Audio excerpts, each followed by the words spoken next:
10페이지 합니다, 지금. 그러니까 자신이 해야 될 일을 몰라요.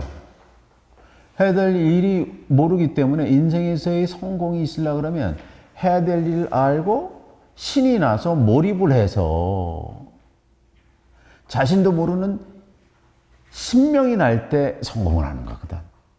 근데 신명이 나면 이 일의 결과하고 상관없어요. 그것 자체가 성공이에요. 왜냐하면 성공이 신명 나는 순간 이루어지기 때문에.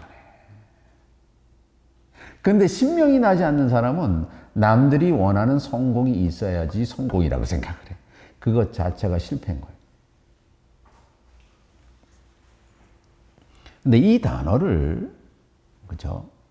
이 아리스토텔레스가 그리스 비극의 가장 중요한 그리스 비극 시인들이 그리스 비극의 주인공들이 갖고 있는 치명적인 실수로 하마르티아라는 것을 1세기에 오늘날 그리스도교를 만든 사람이라고 할 수가 있죠. 바울이라는 사람이 이 단어를 그대로 신약성서에 사용했어요. 이 하타란 말이 이 세멘틱 레인지가 똑같아요. 하타가 뭐냐면요, 활을 쏴서 빗나가다는 뜻이에요. 너무 신기하죠?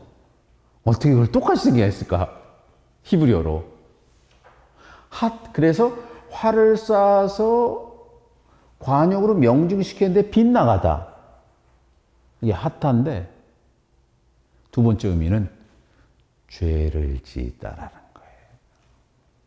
인생에 원죄가 있다면 선악과를 따먹은 게 아니라 자기가 가야 될 관역이 없다는 거고, 관역이 있다면 충분한 연습을 통해서 내 화살을 명중시켜야 하는 것인데 그 연습을 안 한 게 인생에서 가장 큰 죄 되는 거예요.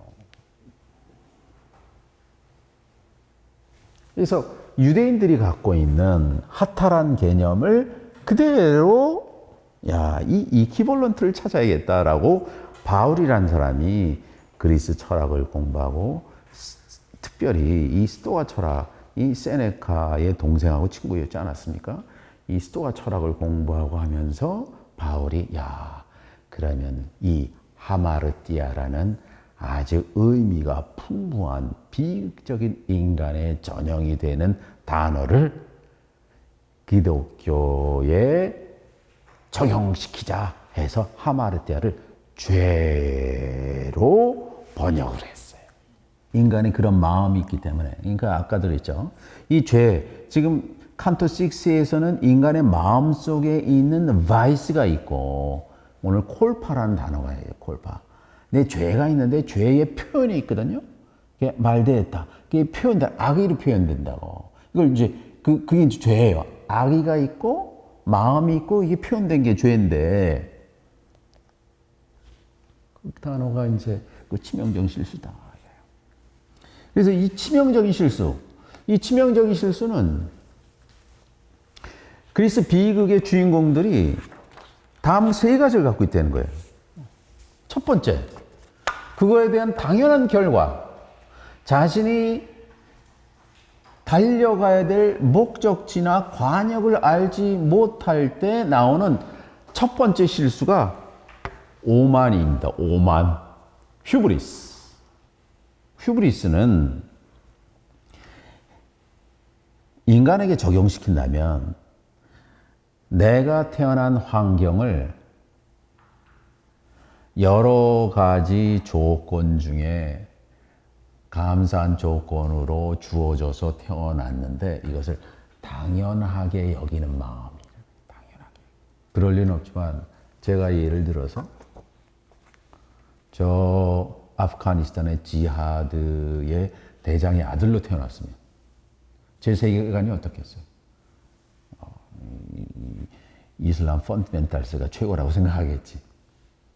그거를 유일한 세계관과 종교관이라고 생각하는 것. 그게 오만이에요. 내가 예를 들어서 개신교인으로 태어나갖고 내가 믿고 있는 사상체계가 유일한 진리라고 주장하는 거. 그 근본지라. 내가 티벳의 라마승으로 태어날 수도 있잖아요. 이걸 좀 더 확장하면요. 내가요, 길거리에 윤회를 믿는다면 개로 태어날 수도 있는 거예요. 고양이로 태어날 수도 있는 거고, 나무로 태어날 수도 있는 거예요. 생명이 있는 존재로. 그런데 자기가 태어난 환경, 자기가 우연히 접한 환경이 수백만 가지 중에 다양한 것 중에 하나라고 생각하지 않고 유일한, 세상을 보는 유일한 시선이라고 착각하는 게 오만입니다. 오만. 인간은 오만해요.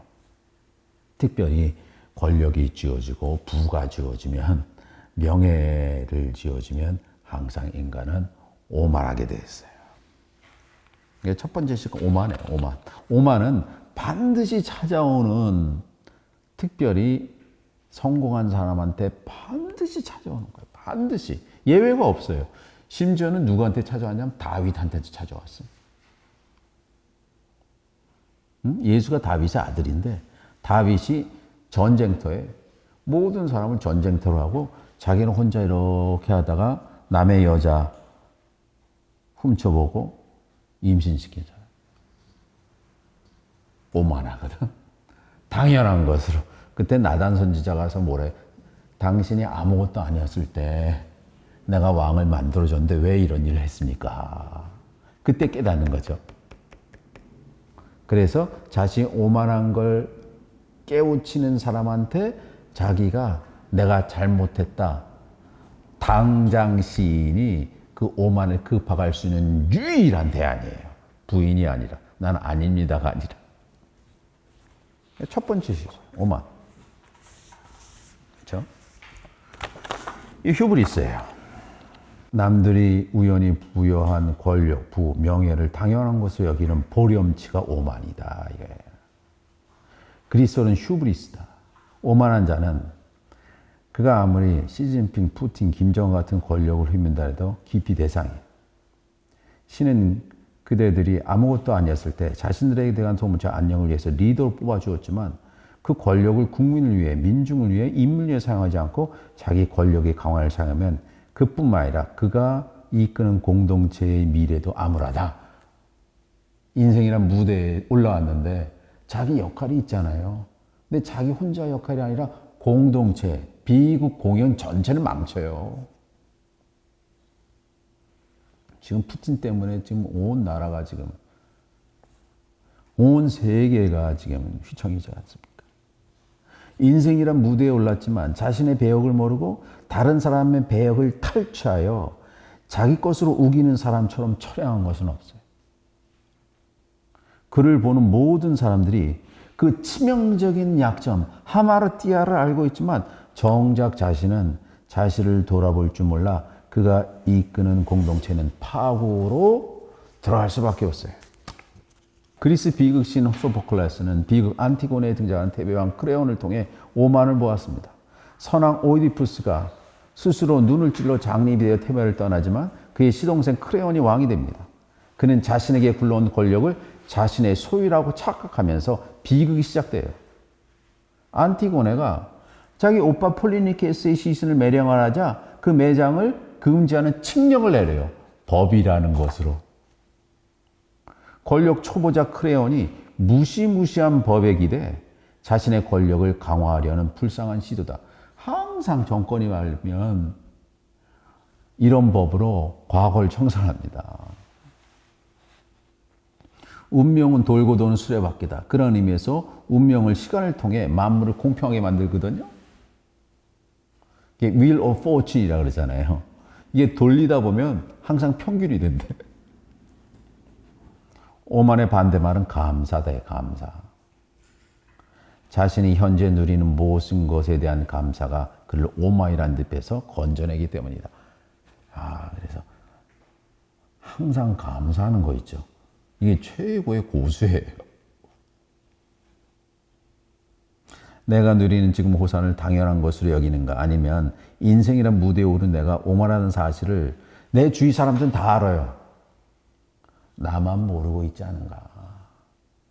내가 두 눈을 뜨고 내 중심을 고요하게 바라고 실상을 파악하고 있는가?